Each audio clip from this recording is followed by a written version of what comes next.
So I and most residents of Arundel County, most citizens of the United States of America, everyday people all across our planet are outraged and saddened by the Russian invasion of Ukraine.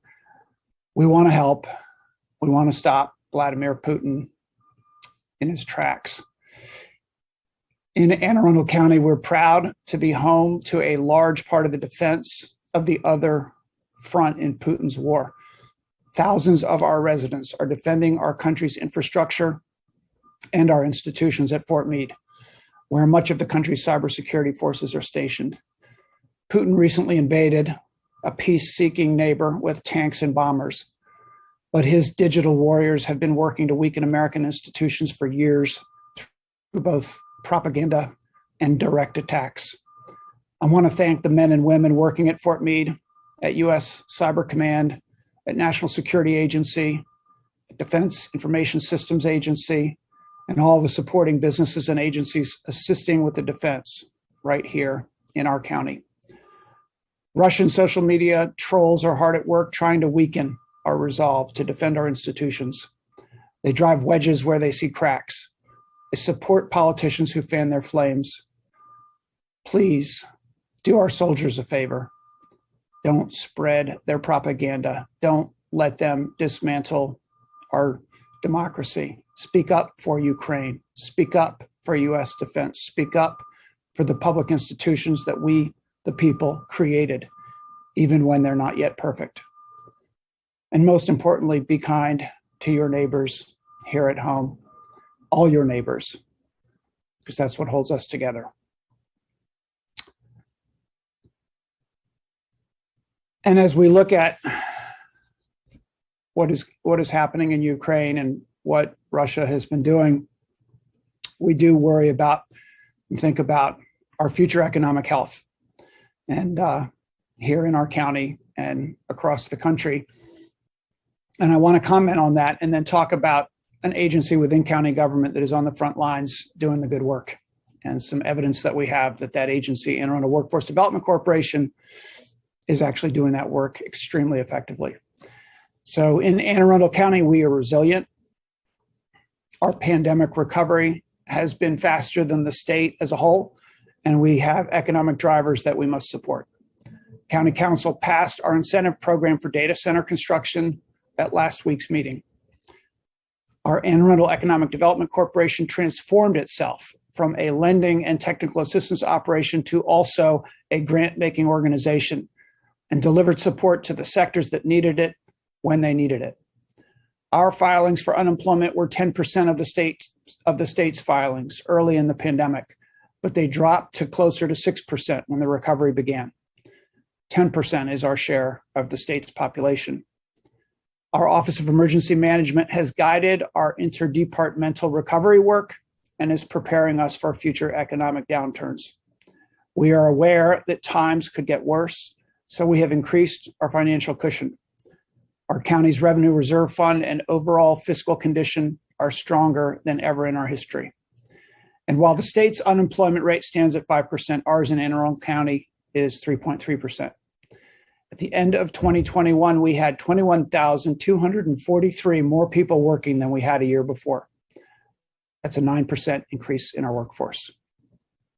All of our local businesses, our residents, and our county government have played a role in this success, but one agency has been on the front lines, connecting our people and our businesses every day, and that is Anne Arundel Workforce Development Corporation.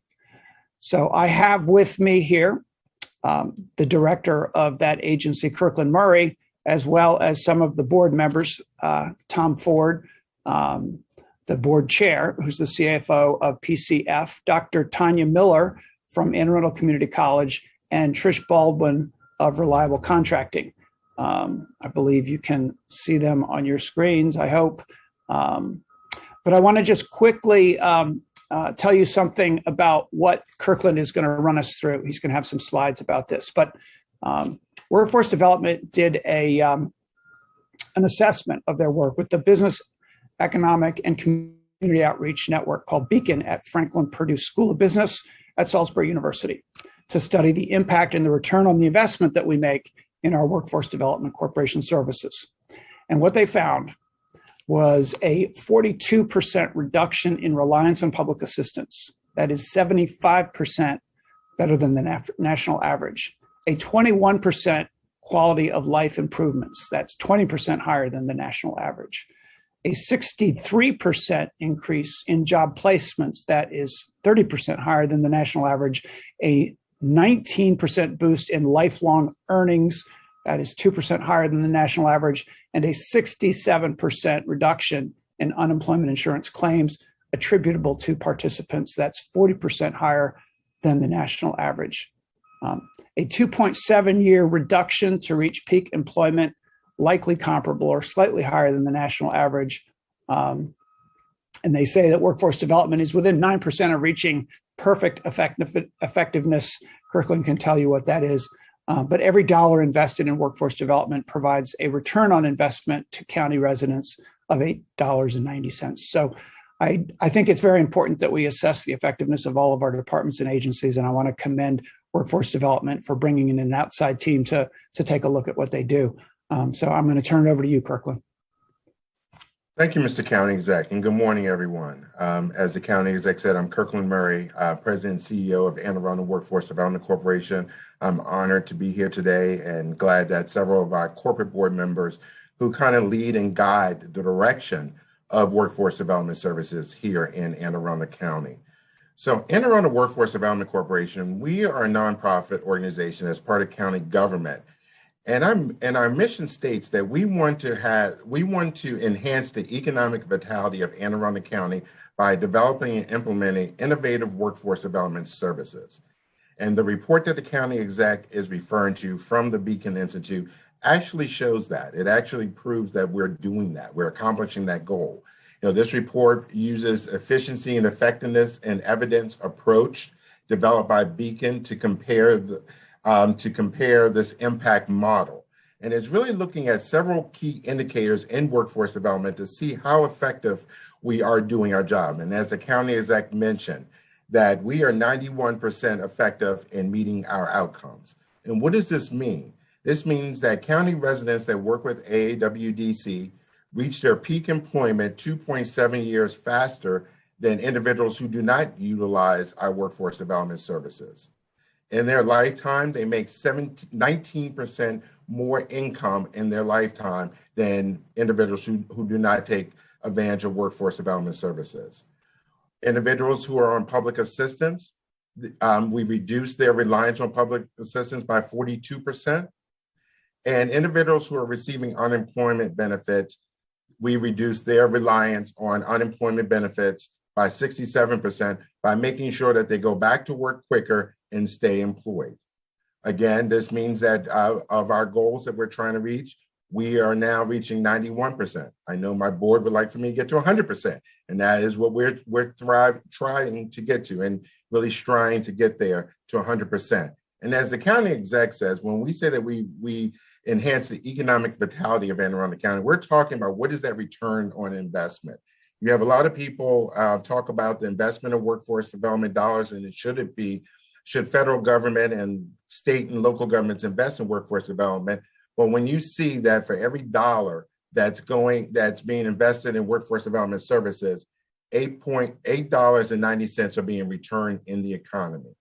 So when the county exec says making Anne Arundel County the best place for all, that's what workforce development is doing. We're making sure that people are starting, transitioning, and advancing on their career and getting high quality jobs that pay a livable wage, jobs that offer benefits, jobs that have career advancement opportunities. So it is our pleasure to do that work. And Mr. County Exec, thank you for your leadership during these last couple of difficult years and your trust in workforce development. We hope that we've served you proudly, that, starting with the Humanitarian Relief Fund and making sure that we provided additional assistance to county residents who had lost their job and no fault of their own, to you're asking us to help with the whole bus driver shortage. And we've been working with Anne Arundel Community College to train new bus drivers and providing incentives to existing bus drivers. Our second round of hiring incentives will be going out today to bus drivers to make sure that they're making a livable wage and can support their families.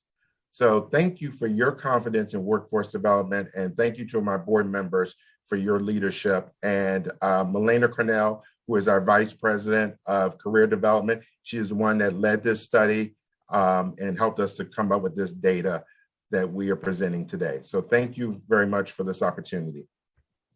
Thank you, Kirkland. And we'll get back with questions to you and any of your team in just a minute. I do want to acknowledge that Melena, who you just referenced, his family is in the second largest city of Ukraine as we speak, under attack, the city of Kharkiv. And Melena, we are holding you and your family in the light. So we do have Dr. Kalyana Raman with us, and he'll be able to answer questions as well about the new CDC guidelines on masking and other issues related to the pandemic or anything else. But I want to note that the numbers are still coming down, and we are at a case rate of 8.1. We were at 10.6 last week. Hospitalizations down from 27 to 19 this week. Deaths down from 12 to 9, and percent positivity down from 4.2 to 3.1.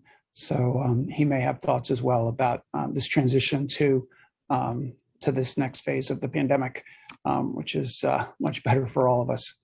And then I want to close by a couple things quickly. You've heard about the Land Use Navigator, the new online system at Department of Inspections and Permits. It was launched on Monday. Things went well. 268 users registered in the first day with accounts, 7,000 page views. So we're proud that we're finally moving this county forward to a place where the process can be faster, more transparent, and more effective to get all kinds of permits in our county. And then finally, I just want to note that the St. Patrick's Day Parade will be in Annapolis this Sunday. You can go to visitannapolis.org for information. It's 1 o'clock on Sunday, and we're expecting a big crowd and looking forward to it. So back to you, Jeff. Thank you, Mr. County Executive. So we'll open it up for questions. Please put your name and media affiliation in the chat. I'll be calling on folks in that order. For media reps, I did just drop a link to that impact report from Workforce Development into the chat as well for review.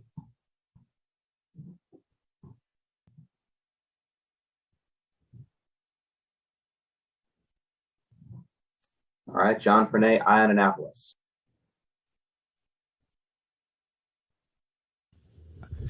Hi, I guess I'm not sure whether this is for Mr. Murray or the county executive. I wanted to question, or I had a question on the school bus driver bonuses, the retention bonuses and the hiring bonuses. And I know that $4.2 million was authorized back in November. And what just sort of triggered my memory was a letter in the Capitol yesterday from a woman in Crofton who said she hasn't had school bus service for 2 weeks. And I know that there are some schools in Annapolis that have not had it since August and still there. I mean, I'm looking today, there are still 26 routes that are not served. Has that been effective to get more people in, or is this really just a position issue where people are not, I don't want to drive a bus? I'll start and say that I believe it has been effective. We were in the 40s earlier, and while we've continued to lose some drivers, we've been hiring more. They have been hiring more than they have been losing. The hiring event that Workforce Development did with the school board was successful in that. We invited in the contractors, so I believe it would be significantly worse had we not done this. I know that the superintendent believes that compensation is important, which is why it's in his budget to improve compensation for these drivers to make this a livable wage profession. And we've actually gotten some letters from drivers who've talked about how it's made it possible for them to stay on the job. But Kirk, you may have more detail. Thank you, Mr. County Exec. Yes, we've been working very closely with the school bus companies and Anne Arundel Community College in training and getting people their CDL license and connecting them to the school bus companies. It is a process. People have to go through, get their learners, and then there's hours that they have to be behind the wheel before they can run routes. But, you know, all of the school bus companies are currently hiring, and the goal is to have all the routes covered as soon as possible. But it is a process, but we are making a lot of headways. And then we're going to make sure that we're going to be really recruiting over the summer so that we start the school year off with, hopefully all the routes covered. Okay, so we do see an end in sight here, and then it's hopefully not going to be transferring over into next school year. That is our goal. Our goal is to really be aggressive over the summer to get people engaged into becoming school bus drivers, getting them trained so they're ready to go when school starts back in the fall. Great. Thank you very much. You're Thanks, quite welcome. John. Next up, Rachel Pasella, the Capitol.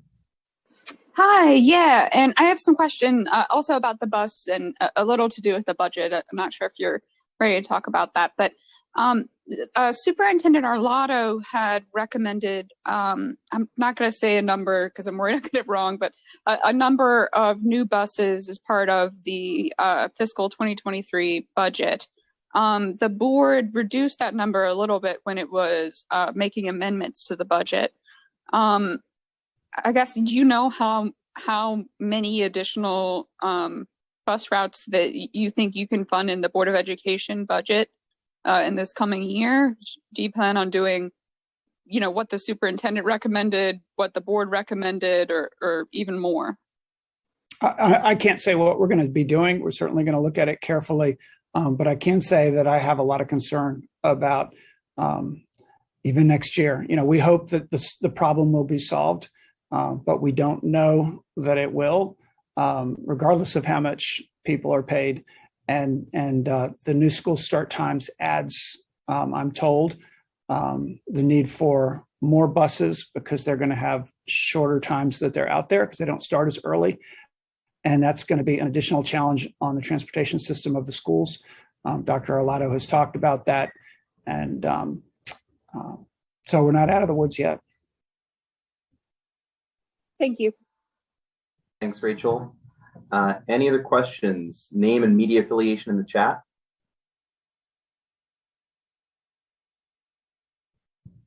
All right, seeing none, we'll wrap up. Thank you again to Workforce Development and the board for joining us today. We'll see you all next week.